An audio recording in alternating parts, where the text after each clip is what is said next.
Hello guys, তোমরা সবাই কেমন আছো? আবার চলে এসেছি তোমাদের সাথে নতুন একটা ব্লগ নিয়ে। তো আজকে আমরা যাচ্ছি বলাগড় ঘাট ওরফে সাহেবগঞ্জ ফেরিঘাট। তো অ্যাকচুয়ালি বলাগড় ঘাট সেটা হলো আমাদের ওই পাড়টাকে, নদীর যে ওই পাড়টা সেটাকে বলা হয় বলাগড় ঘাট। আর আমাদের এই পাশে যেটা থাকে সেটা হলো সাহেবগঞ্জ ফেরিঘাট। তো আমি বেরিয়ে পড়েছি বাড়ির থেকে ভিডিওটা আজকে করা হয়নি। আজকে ওর জন্য অনেকটা দূর রাস্তা মাঝপথে এসে ভিডিওটা করা হয়েছে। আমরা আছি এখন আনুলিয়া দত্তবাজার ক্রস করে আমরা যাব প্রফুল্ল লজের সামনে থেকে ডান দিকে ঘুরে যে একটা এখানে নতুন রাস্তা আছে বলাগড় যাওয়ার অ্যাকচুয়ালিতে দুটো রাস্তা আছে। একটা হলো আপনি হবিবপুর দিয়েও যেতে পারেন, একটা সেন্ট মেরি স্কুলের পাশ দিয়েও রাস্তা আছে। আর এই রাস্তাটা একদম নতুন হয়েছে।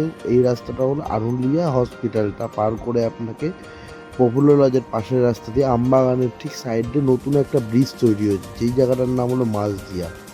আপনাকে মাঝদিয়ার যে ব্রিজটা ক্রস করে যেতে হবে। তো আমরা এখন প্রফুল্ল লজের পাশের রাস্তাটা দিয়ে ঢুকে চলে যাবো মাঝদিয়া ব্রিজের দিকে। রাস্তার অবস্থা এখানে খুবই খারাপ, তাও এই রাস্তাটা কিছুদিন আগেই ভালো করেছে। তো এখন আমরা এই রাস্তা দিয়ে যাবো, আমরা যাব বাঁদিকে টার্ন নিয়ে আমরা যাব ওই রাস্তাতে। পাশে একটা মিল আছে।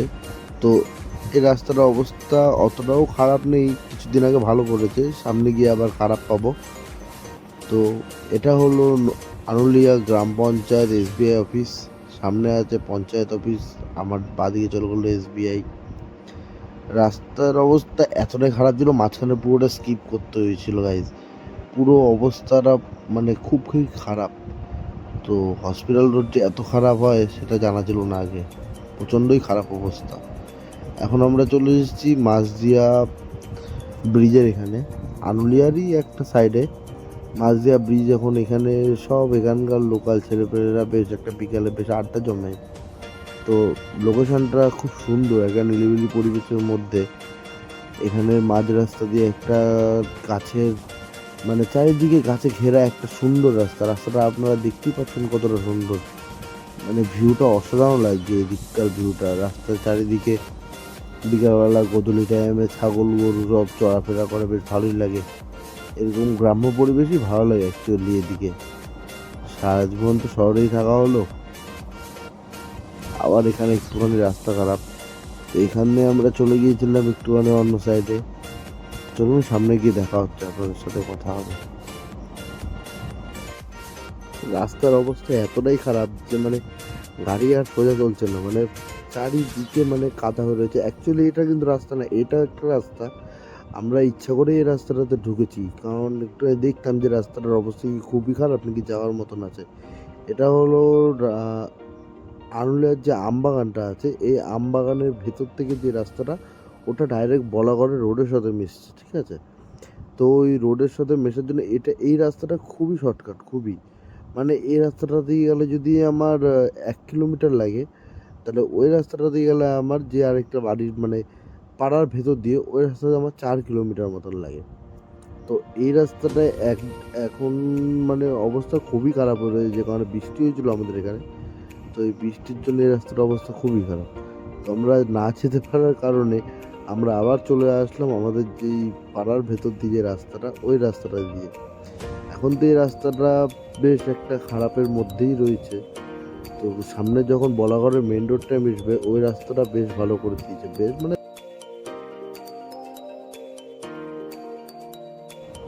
গাইস। তো আমরা পৌঁছে গেছি এখন বলাগড় যাবার মেন রাস্তা। তো রাস্তা দেখতেই পাচ্ছ কি সুন্দর, একদম মাখনের মতন রাস্তা। এই রাস্তাটা পুরোটা এরকম আছে, শুধু মাঝে মধ্যে যে জায়গাগুলো ওখান থেকে জলের বাইপাস করা আছে সেই জায়গাগুলো শুধু একটুখানি মানে এখনো পর্যন্ত ভাঙা আছে। ওই জায়গাটা এখনো রিপেয়ারের কাজ চলছে, তো এখনো পর্যন্ত জায়গাটা একটুখানি প্রবলেম হবে। বাদ বাকিটা পুরোটা মানে রাস্তাটা ভালো এরকম। যখন আমি এই রাস্তাটা থেকে মুসুন্ডা ব্রিজটা পার করে যখন বলাগড়ের দিকে বাদিকে টার্নিং নেওয়ার পরে ওই রাস্তাটা জানি না কেমন আছে, কিন্তু এই রাস্তাটা অমায়িক আছে, অমায়িক, অসাধারণ রাস্তা। মানে রাস্তাটা দেখতে পাচ্ছ এবার চারিদিকে কি সুন্দর বন জঙ্গলে ভর্তি, আর মাঝখান দিয়ে এত সুন্দর রাস্তা। ভাগ্য ভালো থাকলে এই রাস্তায় মাঝে মধ্যে শিয়ালও দেখতে পাওয়া যায়। আমি এই রাস্তায় আজকে একটা জিনিস দেখেছিলাম, জিনিসটা ক্যাপচার করা হয়নি। আপনারা হয়তো জলময়ূরের নাম শুনেছেন, ছোট ছোট এক ধরনের মুরগির মতন দেখতে একটা পাখি হয়, সেই পাখির বাচ্চা এবং পাখিটা মানে আমি এর আগে কখনো দেখিনি ওই পাখিটা। ওই পাখিটার বাচ্চাটাকে নিয়ে পাখিটা রাস্তাটা ক্রস করছিল, তো ক্রস করতে পারছিল না, তো পাখিটা আগে চলে গিয়েছিল, তো যেই কারণে আমি আবার ওই পাখির বাচ্চাটাকে পাখিটার কাছে পৌঁছে দিই, সেইটা ভিডিও রেকর্ড করা হয়নি। তো দেখুন এরকমই কিছু কিছু জায়গায় মানে ভাঙা আছে, মানে ভাঙা না মানে রাস্তা সাইড দিয়ে করা আছে, এই জায়গাগুলো রিপেয়ারের কাজ হচ্ছে। এখান থেকে জলের বাইপাসটা করা হবে, এখানে এই যে জলের বাইপাসের কাজ হচ্ছে। তো আমরা এখন এই রাস্তা থেকে যাব, রাস্তা থেকে সোজা যাব, গিয়েই বলাগড় ঘাটে বেরোবো। চলুন দেখা হচ্ছে বলাগড় ঘাট, ততক্ষণে আপনারা কিছু মুভমেন্ট নিন।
পার করে এখন চলে এসেছি বলাগড় ঘাটের রাস্তা যাওয়ার দিকে। তো বাদিকে আমার ডান দিকে চলে গেল হবিবপুর স্কন অ্যান্ড স্টেশন, আর বাদিকে আমরা যাচ্ছি বলাগড় রাস্তায়।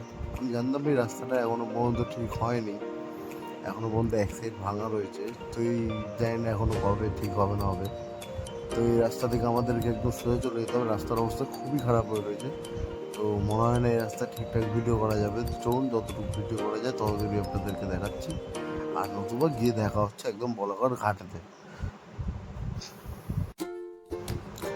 তো আমরা অলমোস্ট পৌঁছে গেছি বলাগড় ঘাটের রাস্তায়। যে বলাগড় ঘাটের সামনে যে একটা ইটভাটা আছে, ইটভাটাটা আমরা এখন ক্রস করব। তো আমাদের ভাঙা রাস্তাতে প্রচণ্ডই অসুবিধা হয়েছে, তো এখন ইটভাটাটা ক্রস করে সামনে একটা রাস্তা আসবে পাথরের। তো এই পাথরের রাস্তাটা আমরা ক্রস করে সামনে চলে এসছে আমাদের নদী, আর একটুখানি গেলে আমাদের একটা সুন্দর নদী। দেখুন মুকুন্দপুর তো সবাই যায়, যদি একটু নিরিবিলিতে শান্তিতে একা বসে থাকতে চান তাহলে একমাত্র একটাই জায়গা বলাগড় ঘাট। এখনো পর্যন্ত এখানে কেউই অতটা আসে না, মানে শান্তিতে একটা বসে থাকার জায়গা, খুবই সুন্দর একটা ঘাট, গঙ্গার নদীর পাড়ে সুন্দর আবহাওয়া একটা, মানে এটা অসাধারণ গ্রাম্য পরিবেশ। এই গ্রাম্য পরিবেশটা আমি আর কোথাও আমাদের এদিকে পাওয়া যায় না। ঠিক আছে, তো আমরা এখন পৌঁছে গেছি সাহেবগঞ্জ ফেরিঘাট। ওই যে ওই পাড়টা দেখছেন, ওই পাড়টার নামই বলাগড় ঘাট। এটা হলো সাহেবগঞ্জ ফেরিঘাট। তো এখন আমরা এখানে গাড়িটা স্ট্যান্ড করব, স্ট্যান্ড করে যাব চায়ের দোকানে। আর এই যে আমার শালাবাবু, এখন ওই চায়ের দোকানে আমরা যাব। পুরো দিকটা দেখুন, এই যে নদী, গঙ্গা নদী, আর এই যে এখানে যে ট্রলারটা করে এখানকার লোকজন যাতায়াত করে। তো এটা সকাল 6টা থেকে বিকাল 8টা, রাত 8টা পর্যন্ত খোলা থাকে। আর সাইডে একটা আছে, ঠিক আছে, তো এই দিকে আরেকটা আছে, ওইখানে লরি, এই যে সাইডটাতে লরি পাস করা হয়, আরও অনেক কিছু পাস করা হয়। তো আমরা এখন এখানে কিছুক্ষণ স্টে করবো, স্টে করে চা খাবো, কিছুক্ষণ গল্প করবো, করা হয়ে গেলে আবার রওনা দেবো বাড়ির উদ্দেশ্যে। চলুন, দেখা হচ্ছে আপনাদের সাথে নেক্সট ব্লগে। ভালো থাকবেন, পাশে থাকবেন, সাবস্ক্রাইব অ্যান্ড ফলো করে দেবেন অবশ্যই। Thank you.